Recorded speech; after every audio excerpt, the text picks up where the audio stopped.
आज मैं आपको क्लास 12th काव्यखंड में पाठ 1 आत्मपरिचय कविता का अर्थ बताने जा रही हूँ, जिसके कवि श्री हरिवंश राय बच्चन जी हैं। मैं जगजीवन का भार लिए फिरता हूँ, फिर भी जीवन में प्यार लिए फिरता हूँ।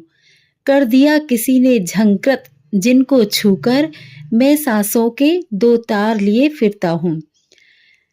पद्यांश में आए कठिन शब्दों के अर्थ इस प्रकार हैं। जगजीवन का अर्थ है सांसारिक जीवन, झंकृत का अर्थ है बजाना, छूकर का अर्थ है स्पर्श करके, सांसों के 2 तार का अर्थ है प्राण रूपी 2 तार।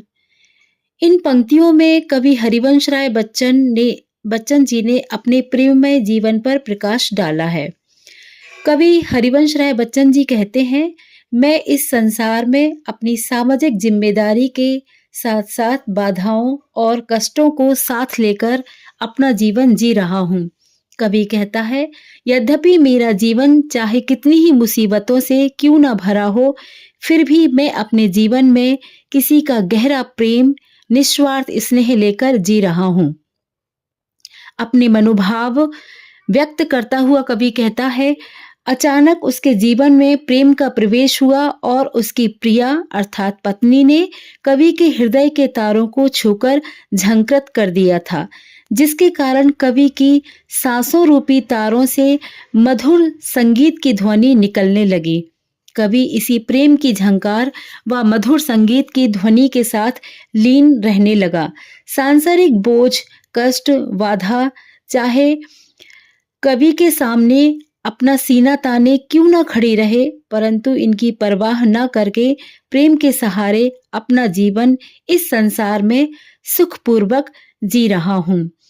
दूसरे पद्यांश इस प्रकार है, मैं स्नेह सुरा का पान किया करता हूँ, मैं कभी न जग का ध्यान किया करता हूँ। जग पूछ रहा उनको जो जग की गाते, मैं अपने मन का गान किया करता हूँ। कठिन शब्दों के अर्थ इस प्रकार हैं, स्नेह सुरा प्रेम रूपी शराब, जग अर्थात संसार, गान अर्थात बखान या कहना, गान करना अर्थात बताना या सुनाना। इन पंक्तियों में कवि ने आत्म परिचय पर प्रकाश डाला है। कवि हरिवंश राय बच्चन जी कहते हैं, स्नेह अर्थात प्रेम की मदिरा का पान करता रहता हूँ। कहने का भाव यह है कि मैं इसी प्रेम रूपी मदिरा को पीकर इसी की मस्ती में दिन रात डूबा रहता हूँ। कवि कहता है, मैं सिर्फ अपने मन की सुनता हूँ और इसी में मग्न रहता हूँ। इस संसार की मुझे कोई चिंता नहीं है, क्योंकि मैं कभी भी इस अपूर्ण संसार का ध्यान नहीं करता। कवि को यह संसार अपूर्ण के साथ साथ स्वार्थी भी लगता है। कहने का तात्पर्य यह है कि यह संसार तो केवल उसको ही पूछता रहता है जो संसार की गाते रहते हैं, अर्थात संसार का बखान करते हैं और इस जग के अनुकूल ही कार्य करते हैं। अगली पंक्तियों में कवि अपने मनोभावों को प्रकट करते हुए कहते हैं, मैं तो केवल अपनी मस्ती में डूबकर अपने मन की सुनकर अपने भावों के गीत गाता रहता हूँ। कहने का तात्पर्य यह है कि कवि अपने मन की भावनाओं व संवेदना को ही गीतों के रूप में गुनगुनाता रहता है। तीसरा पद्यांश इस प्रकार है, मैं निज उर के उधार लिए फिरता हूँ, मैं निज उर के उपहार लिए फिरता हूँ। है यह अपूर्ण संसार न मुझको भाता, मैं स्वप्नों का संसार लिए फिरता हूँ। इन पंक्तियों में कवि ने अपने हृदय के भावों को बड़ी ही रोचक शैली में प्रस्तुत किया है। कवि हरिवंश राय बच्चन कहते हैं कि मैं अपने हृदय के भावों के साथ इस संसार में अपना जीवन यापन कर रहा हूँ, अर्थात कभी अपने मन में उत्पन्न भावों को, विचारों को उपहार के रूप में स्वीकार करता हूँ। कभी इन्हीं भावों, विचारों रूपी उपहारों के साथ अपना जीवन यापन कर रहा है। कवि को यह संसार अपूर्ण लगता है। इस संसार को अपूर्ण मानते हुए कवि मुक्त भाव से कहता है, इस संसार की अपूर्णता मुझे कभी भी नहीं भाती। कवि अपूर्ण संसार को अनदेखा करके अपने सपनों में संसार को बनाता है और उसी सपनों रूपी संसार को लेकर कवि इस जग में जी रहा है। कवि आखिरकार कहता है कि मैं तो अपने ही सपनों के संसार में मस्त रहता हूँ। चौथा पद्यांश इस प्रकार है। मैं जला हृदय में अग्नि दहा करता हूँ, सुख दुख दोनों में मग्न रहा करता हूँ। जग भव सागर तरने को नाव बनाए, मैं भव मौजों पर मस्त बहा करता हूँ। अग्नि का अर्थ है आग, दहा का अर्थ है जलना, भव सागर का अर्थ है संसार रूपी सागर, मौजों पर अर्थात लहरों पर। कवि ने इन पंक्तियों में सुख दुख की अवस्था में एक समान रहने की प्रेरणा दी है। कवि हरिवंश राय बच्चन कहते हैं कि मेरे हृदय में प्रेम के वियोग की अग्नि जल रही है और उसी वियोग रूपी अग्नि में मैं दिन रात जल रहा हूँ, परंतु फिर भी कवि आशावादी विचारों से भरा हुआ है और स्वयं पर नियंत्रण रखते हुए सुख और दुख की अवस्था में मग्न रहता है। कवि कहता है, मैं ना तो सुख आने पर अत्यधिक खुश होता हूँ और ना ही दुख आने पर अत्यधिक दुखी होता हूँ। दोनों ही अवस्था में एक समान भाव में रहता हूँ और ग्रहण करता हूँ।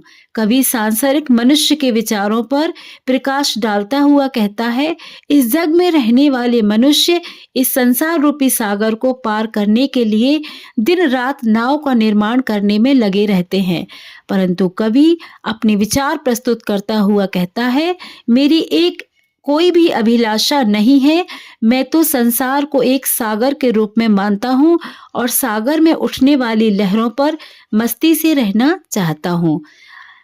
कहने का तात्पर्य यह है कि इस संसार में रहने वाले व्यक्ति मोक्ष प्राप्ति के लिए नाम के रूप में किसी अन्य के सहारे की आवश्यकता को अनुभव करते हैं, परंतु कवि को ऐसे किसी भी सहारे की आवश्यकता नहीं है। कवि मग्न और मस्त होकर इस संसार की लहरों पर ही विचरण करना चाहता है। पांचवा पद्यांश इस प्रकार है। मैं यौवन का उन्माद लिए फिरता हूँ, उन्मादों में अवसाद लिए फिरता हूँ। जो मुझको बाहर हंसा रुलाती भीतर, मैं हाय किसी की याद लिए फिरता हूँ।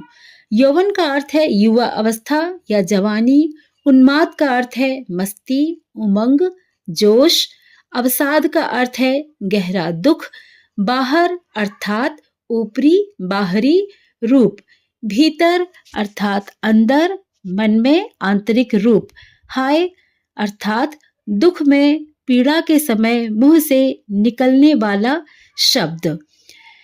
कवि अपने विचार व्यक्त करते हुए अपने जीवन में आने वाली पीड़ा का वर्णन करते हुए कहते हैं कि मेरे जीवन में मेरी जवानी का जोश अब भी भरा हुआ है। कहने का तात्पर्य यह है कि कवि चाहे अपनी अधेड़ अवस्था में पहुंच चुका है, परंतु फिर भी अपनी जवानी के जोश के साथ अपना जीवन जी रहा है। कवि बच्चन जी कहते हैं, मेरे जवानी वाले जीवन के जोश में अनेक गहरे दुख समाये हुए हैं, अर्थात अनेकों पीड़ा छाई हुई हैं। कवि अपने मनोभाव व्यक्त करते हुए कहता है, उसके यौवन काल में किसी ने उसके जीवन में प्रेम भर दिया। कहने का तात्पर्य यह है, कवि ने अपनी युवावस्था में अपनी पत्नी से गहरा प्रेम किया और इसकी यादों को अपने हृदय में धारण कर लिया। कवि आज उन्हीं प्रेम भरी यादों के साथ अपना जीवन जी रहा है। अगली पंक्ति में कवि स्वीकार करता हुआ कहता है, यह प्रेम भरी यादें उसको बाहर से हंसाती रहती हैं, परंतु अंदर से पीड़ा पहुंच जाती है और यही पीड़ा उसको अंदर से रुलाती है। आखिरकार कवि आज भी अपने जीवन में आने वाले सुखद प्रेम और मीठी यादों को अनुभव करता है, जो उसको कभी हंसा देती हैं और कभी आंतरिक पीड़ा पहुंचाती हैं। कवि को प्रेयसी की यादें आज